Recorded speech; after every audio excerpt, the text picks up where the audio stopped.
Shalom dan selamat malam. Pada malam ini untuk menyampaikan satu tajuk, yaitu seni komunikasi yang membangun. Sebelum saya meneruskan cara maksud saya pada malam ini, saya ingin memperkenalkan nama saya. Saya Ulik bin Likud, bertugas di PPD Kota Merudu sebagai konselor pendidikan dan anggota SIB Pekan Kota Merudu. Saudara-saudari yang saya kasihi sekalian, kita bercakap tentang seni komunikasi. Satu peristiwa yang berlaku, dua kendaraan yang berselisih, yaitu lori dan sebuah kendaraan kecil. Lori itu sempat membuka tingkap dan memberitahu kepada kereta yang berselisih itu. Dia berkata, "Oi babe." Dan respon kendaraan yang satu itu dengan nada yang marah, karena dia rasa pemandu lori itu menghina. Dan beberapa menit kemudian, kendaraan kecil itu tadi telah melanggar sekumpulan babi. Nah, mari kita lihat di sini. Poin yang saya sampaikan di sini adalah kesalahpahaman. Niat pemandu lori tadi adalah ingin memberitahu pemandu kendaraan yang kecil tadi bahwa di depan itu ada babi. Dan untuk dia menjelaskan pada masa itu tidak ada masa. Dalam keadaan yang laju itu dia tidak ada masa. Hanya sempat babi. Dan ditangkapi pula oleh pemandu kendaraan tadi sebagai sesuatu yang menghina, menimbulkan marah dan sebagainya. Poin saya adalah, jika kita menangkapi dengan salah, maka akan berlaku sedemikian rupa. Mari kita mendalami lagi tentang apakah sebenarnya komunikasi. Seni komunikasi adalah satu kemampuan untuk kita menyampaikan pesan yang efektif, jelas, dan yang paling penting kesan itu mempengaruhi ramai orang. Bagaimana kita mempengaruhi orang? Dengan cara kita menyampaikan dengan mudah, empati, dan kita mendengar dengan aktif. Sebabnya dalam komunikasi berkata bahwa dalam hidup kita ini, kualiti kehidupan seseorang manusia itu sangat bergantung kepada kualiti komunikasi. Sama ada saudara-saudara setuju atau tidak, tetapi psikologi menyatakan bahwa kualiti kehidupan seorang itu bergantung kepada kualiti komunikasinya. Jatuh bangunnya organisasi, keluarga, bahkan rekan-rekan di sekeliling kita, bahkan community, sangat ditentukan bagaimana kita berkomunikasi. Ada 3 cara kita membangun komunikasi yang efektif. Yang pertama adalah kita mendengar aktif apa yang disampaikan. Kebanyakan case yang saya terima ialah kekeluargaan, perhubungan dengan staf, ketua jabatan dengan staf, dan sebagainya. Dan mereka merujuk dengan saya atau dirujuk kepada saya, dan saya memberikan sesi konseling kepada klien ini. Nah, yang saya mau sampaikan di sini adalah apabila kita mendengar dengan aktif apa yang disampaikan oleh klien kita sehingga selesai, dan dia berkata, "Terima kasih Tuhan." Kenapa pula perlu berterima kasih? Dengan mendengar keluhan saya rasa saya lebih lega. Saya rasa sudah selesai masalah saya. Apa maksudnya di situ? Karena mendengar dengan aktif. Jadi yang pertama, untuk kita berkomunikasi, kita mesti mendengar dengan aktif. Jangan memotong. Ada kawan-kawan kita ini, kawan-kawan bercerita, dia memberitahukan apa masalah dia, isu yang dihadapi, rumah tangga. Di tengah-tengah itu, disitulah kita memotong. Senang sih itu. Ini. Dan kalau kita berkata begitu, dia berkata dengan kita, ini kali saya jumpa dengan kamu. Nah, jadi bagaimana kita membangunkan komunikasi? Perkara yang kedua, ialah selain daripada kita mendengar dengan aktif, kita harus mendengar dengan empati. Bukan simpati, empati. Yaitu kita masuk dalam kasus orang itu. Apa isu yang dihadapi? Isu-isu keluargaan, atau apa saja isu, cabaran yang dihadapi. Kita masuk di dalam kasusnya. Ataupun dalam arti kata yang lain, kita mendalami situasi yang dia alami. Dan baru kita dapat memahami. Jangan kita buat andaian. Karena itu akan merusakkan perhubungan. Nah, perkara yang ketiga. Kita harus bercakap dengan kasih dan jujur. Kita harus bercakap dengan transparansi. Dalam Alkitab mengatakan, Kolose 4 ayat 6, hendaklah perkataanmu penuh kasih dan dibumbui dengan garam. Apa maksudnya? Maksudnya ialah hidup kita ini, saudara-saudari, harus memberi rasa kepada orang lain. Kita harus menjadi perisai kepada orang lain. Kehadiran kita di tengah-tengah dunia ini, dalam organisasi dan di mana kelompok pun, biar kita menjadi rasa kepada orang lain. Kalau tidak, orang tidak merasai kehadiran kita, jangan-jangan itu bahaya. Jangan-jangan itu kita sedang dalam komunikasi kita mungkin tidak betul dan sebagainya. Nah, dan saya tambah hal yang keempat, empat cara membangun efektif, bukan 3, 4. Selesaikan konflik dengan cepat.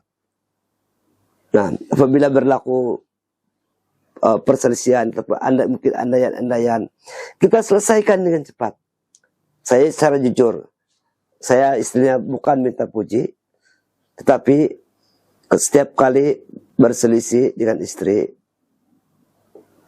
dari rumah pagi,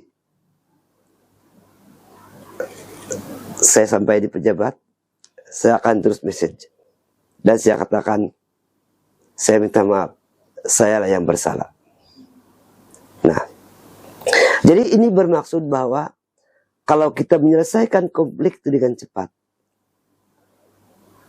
walaupun dikatakan di sana bahwa apabila kita menyelesaikan dengan cepat, firman Tuhan Efesus 4:26, jangan sampai matahari terbenam, baru kita minta ampun ataupun kita menyelesaikan konflik itu. Saudara-saudari, siapa yang pernah mendengar perkataan ini? Mulut leza, hati baik. Tiada istilah dalam hidup ini mulut leza, tetapi hati baik. Sebab hati itu adalah cerminan kepada mulut. Apa yang kita ungkapkan itu sebenarnya dari hati. Ibaratnya mustahil dalam botol berisi mineral, bila kita tuang, tiba-tiba pula keluar mineral susu. Dengan itu, apapun kata-kata kita yang tajam dan berani, mungkin membuat kita bangga, kita kagum. Tetapi kita tidak sadar bahwa sebenarnya kita akan kehilangan satu persatu orang-orang di sekeliling kita.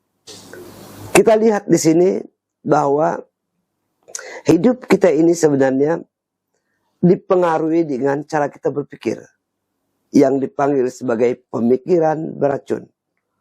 Pemikiran beracun ini sangat mempengaruhi komunikasi. Yaitu kalau kita sadar bahwa ada manusia ataupun orang yang hanya pemikirannya hitam dan putih. Apa maksud hitam putih itu? Hitam putih itu ialah sesuatu perkara, iya atau tidak, baik atau jahat. Nah, kalau bos kita memberikan arahan atau ketua jabatan kita minta kepada dia hanya menjawab jangan atau iya atau baiklah. Tidak ada pilihan yang lain. Dan ini sangat berbahaya karena kalau itu ada pilihan hitam dan putih, maka tidak berlakulah konsultasi, tidak berlakulah perundingan, dan akhirnya itu sangat bahaya. Perkara yang kedua dalam pemikiran beracun adalah pemikiran baca minda. Nah, bagaimana yang dimaksudkan pemikiran baca minda ini? Nah, saudara-saudari, manusia yang jenis begini suka membuat jangkaan kepada orang lain apa yang orang lain pikir tentang diri dia. Kalau kita nampak ada orang di sana, 2 orang bercerita sambil ketawa-ketawa, dan kita mulai curiga. Jangan-jangan saya yang dikatakan ini. Jadi bayangkanlah, kalau kita membuat jangan-jangan ini, jangkaan kita itu, apa yang berlaku kepada organisasi, apa yang berlaku kepada diri kita. Kita akan rasa sakit hati, dan sebagainya. Dan ini suatu perkara yang tidak baik. Seterusnya dalam pemikiran beracun adalah pemikiran menapis minda. Dalam banyak hal dalam hidup kita, kita senantiasa terfokus kepada hal-hal yang negatif. Tapi kita lupa yang positif. Nah, kadang-kadang kawan kita ini kita lihat, ataupun orang lain, semua yang jahat tentang dia, tak adalah yang baik. Bagi kita, segala-galanya tidak bagus kepada dia. Nah, ini bahaya.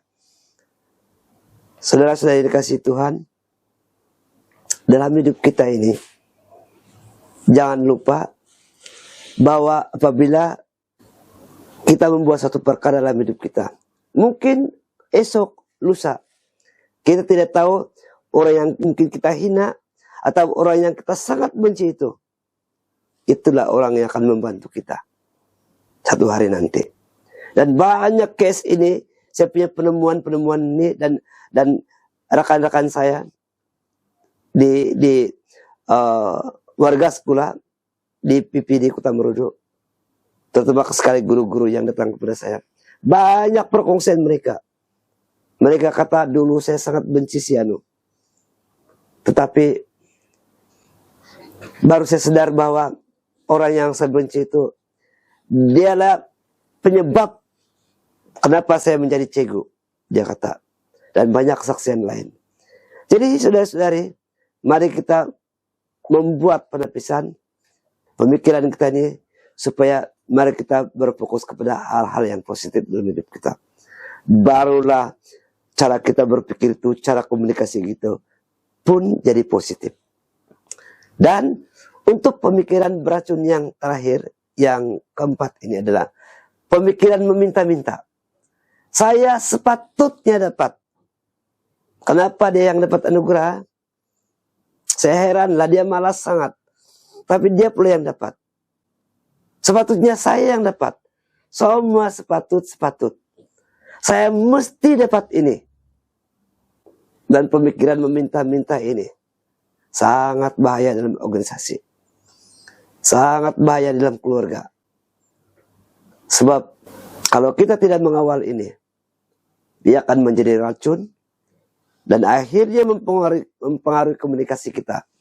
Seterusnya adalah kemahiran kita, bagaimana kita membaca patah minda orang lain. Dalam organisasi, staf, ada pelbagai aras pemikiran. Tidak kira organisasi pertumbuhankah, atau apa saja kelompok. Pastinya ada staf yang mempunyai pelbagai aras pemikiran, latar belakang pendidikan, latar belakang bangsa dan agama, dan sebagainya. Jadi inilah kemahiran kita, bagaimana kita membaca patah minda mereka. Bagaimana kita berkomunikasi dengan mereka. Nah, sebabnya adalah, kalau kita memberikan arahan contohnya kepada staf kita, kepada orang bawah kita, mereka punya kepahaman itu berbeza-beza. Mungkin si E kalau kita suruh, no problem. Si B pula, dia ada masalah untuk memahami arahan itu. Barangkali dia pikir-pikir. Kemudian yang mungkin sisi ini lagi, dia hanya paham kalau kita minta ataupun kita kena buat keras konsep. Kita kena lukis tipografi, kita kena lukis gambar, baru dia paham. Yang satu ini lagi barangkali kita kena bagi contoh kepada dia. Bagaimana cara buat, baru dia paham. Jadi inilah aras pemikiran, berbeza-beza. Jadi psikologi mengatakan bahwa kita sebagai ketua, kalau ketua, sekulang-kulangnya ketua dalam keluarga, kita mesti mahir membaca peta minda. Si E kalau berurusan dengan si B tidak masalah, lancar saja. Tapi kalau si E berurusan dengan si, sangat susah, susah sekali. Kenapa? Karena tidak dapat ataupun tidak membaca peta minda. So, kita semua ini ada peta minda sendiri. Kalau dengan kita berurusan dengan ini, pastinya ada pendekatan kita. Tidak boleh pendekatan kita dengan kawan yang ini. Mesti berbeza karena peta mindanya itu ialah sekian begini. Sebab itulah kita perlu mengenal mereka. Sebagai orang, sebagai ketua, kalau ketua, perlu kita mengenal mereka. Ataupun sebagai rekan kita. Kalau kita bercakap dengan si E, dia tidak masalah. Kalau kita bercakap dengan si B, dia tersinggung. Sebab apa? Peta minda mereka berbeza-beza. Poin saya di sini adalah jangan memberi arahan pukul rata. Saudara-saudari yang dikasihi Tuhan, musuh utama komunikasi adalah andaian ataupun salah paham. Mungkin bro, dalam surat kita itu mungkin esok, mungkin lusa. Jadi kan ini andaian. Jangan-jangan kita tidak dipanggil mesyuarat. Mereka saja itu sebab kan mereka hebat-hebat. Mungkin kita tidak dipanggil. Andaian. Nah, Amsal 18:13 mengatakan, siapa cepat menjawab sebelum mendengar, itu kebodohan dan kecelakaan. Maksudnya apa? Kita karena mendengar sebelum kita memberikan respon. Maka itu, saudara-saudara yang dikasihi Tuhan, kita perlu usahakan. Andaian ini kita tidak boleh kita membiarkan begitu. Sebab kalau tidak, dia akan memberikan impact yang sangat besar. Memberikan impact yang negatif. Dan akhirnya berlaku salah paham. Nah, apa yang perlu dibuat? Bagaimana kita menajamkan komunikasi kita dalam keadaan kita memberikan andaian. Bila rasanya mungkin mesyuarat besok, kita rasa tidak dipanggil, kita rasa tidak penting. Semua itu merupakan andaian. Sebab itu, kita perlu bertanya. Kita perlu bertanya. Ada 3 sebab kenapa kita perlu bertanya. Yang pertama adalah karena kita tidak tahu. Macam tadi, mungkin, jangan-jangan, itu andaian kita. Sebab itu, kita perlu bertanya karena kita tidak tahu. Yang kedua ialah kita inginkan kepastian. Betulkah esok mesyuarat? Dan yang ketiga, kita bertanya dengan tujuan yang menghina ataupun mengaibkan orang. Jadi sekali lagi saya sebut, ada 3 sebab orang bertanya. 1 ialah karena ingin tahu. Yang kedua kepastian. Yang ketiga menghina. Mari kita lihat dalam Alkitab. Nikodemus bertanya kepada Tuhan Yesus. Dia berkata, bagaimana kelahiran baru itu? Dia pikirkan yang kelahiran baru itu ialah orang tua masuk kembali ke rahim ibu. Tetapi dengan sabar Yesus menjelaskan bahwa bukanlah seperti mana yang dipikirkan oleh Nikodemus. Tetapi sesungguhnya kelahiran baru itu bermaksud bahwa dia ciptaan yang baru, percaya kepada Tuhan sungguh-sungguh, mengakui Yesus sebagai Tuhan dan Juru Selamat. Nah, perkara yang kedua, sebagai contoh dalam Alkitab, untuk mendapatkan kepastian. Masih ingat cerita Thomas? Ketika Tuhan Yesus, kebangkitan Tuhan Yesus, para murid yang lain memberitahu Thomas, Thomas, Tuhan kita Yesus sudah bangkit. Tetapi Thomas tidak percaya. Dia mau kepastian. Kalau boleh, saya mau pegang tangannya yang sudah dipaku. Dan saya mau pegang dia punya lambung atau rusuk yang terluka itu. Tapi sebenarnya Thomas itu benar-benar mau kepastian. Dia mau confirmkan bahwa itu betul-betul berlaku. Dan Yesus memberikan bukti tanpa memarahi ataupun menghakimi Yohanes.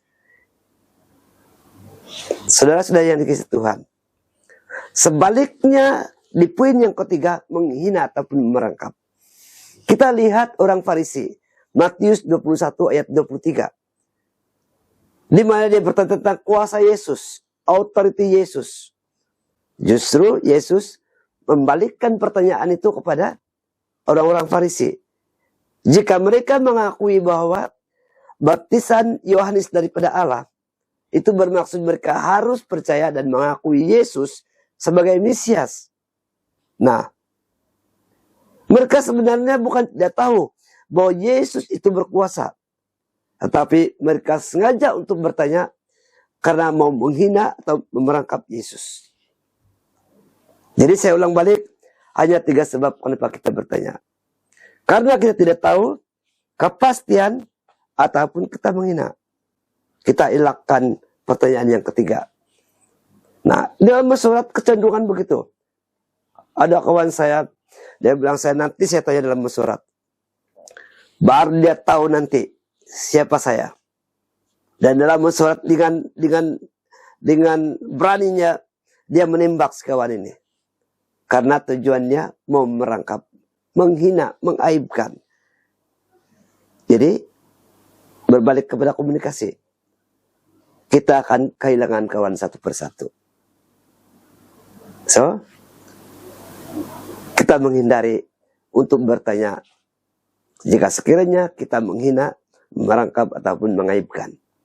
Nah, saudara-saudari yang dikasihi Tuhan, cerita saya yang terakhir,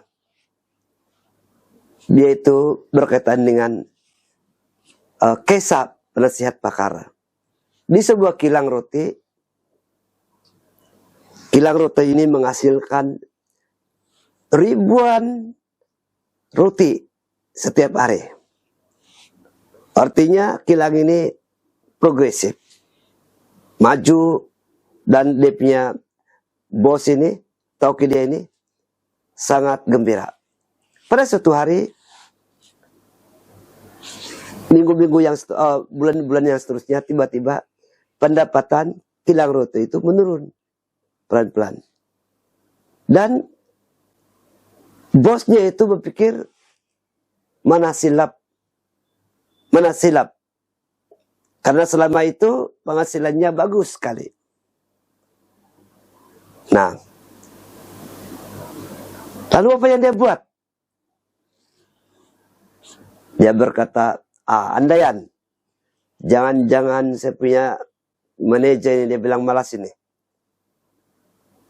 Jangan-jangan memang dia curi tulang ini.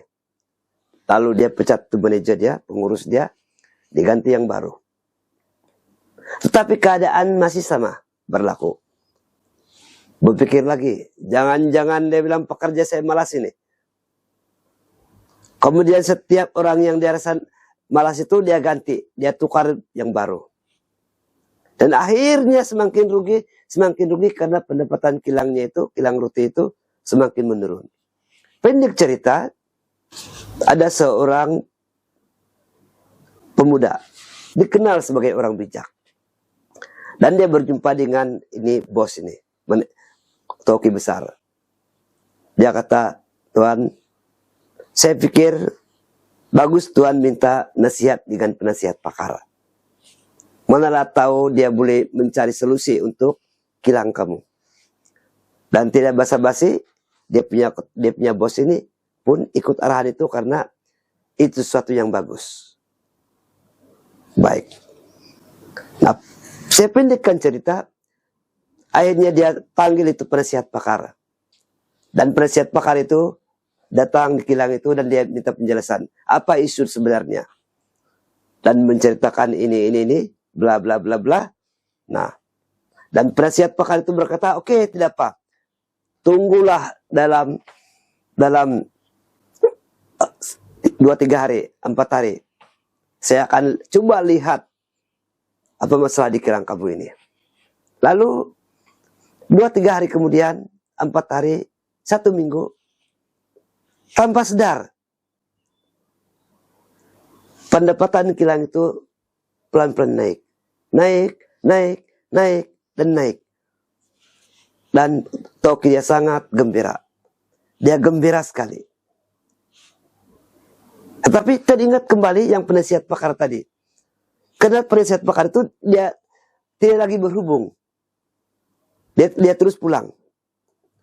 Lalu bos ini, istilahnya Indonesia itu kepingin, mau tanya, apa sebenarnya rahasia itu? Sehingga sehingga pendapatan kilang dia itu sudah meningkat. Dia panggil dan dia tanya itu penasihat pakar, apa yang kau sudah buat dengan kilang saya ini?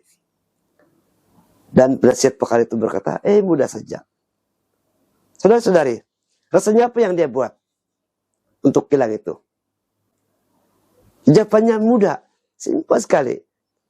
Penasihat pakar itu berkata, mudah saja. Saya ketatkan skru. Saya hanya ketatkan skru. Oh, begitu. Jadi sangat mudah. Jadi berapa bayarnya seperti itu? Dan penasihat pakar berkata, oh tidak banyak. Hanya 100.000 saja.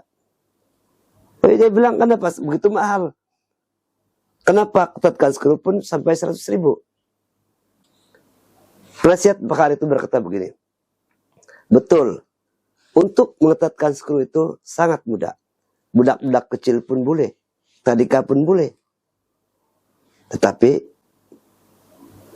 untuk mencari satu skru yang longgar itu, dia bilang, itu bukan mudah. Itu bukan mudah. Karena skru dalam kilang kami, dia bilang, beribu-ribu, bahkan beratus skru di dalam kilang ini. Untuk mencari itulah yang paling susah. Apa message-nya? Dia beritahu, betul, kamu rasa mahal. Tetapi coba pikir balik, dia kata. Berapa ramai pekerja yang kamu buang? Berapa ramai orang yang hebat bekerja kamu buang? Karena gara-gara kamu memberikan andaian. Jadi ceritanya, komunikasi bersifat andaian pasti membunuh masa depan. Jadi pikirkan. Terima kasih Wawasan Penabur yang memberikan kepercayaan kepada saya. Sehingga jumpa lagi di lain masa. Sekian, terima kasih.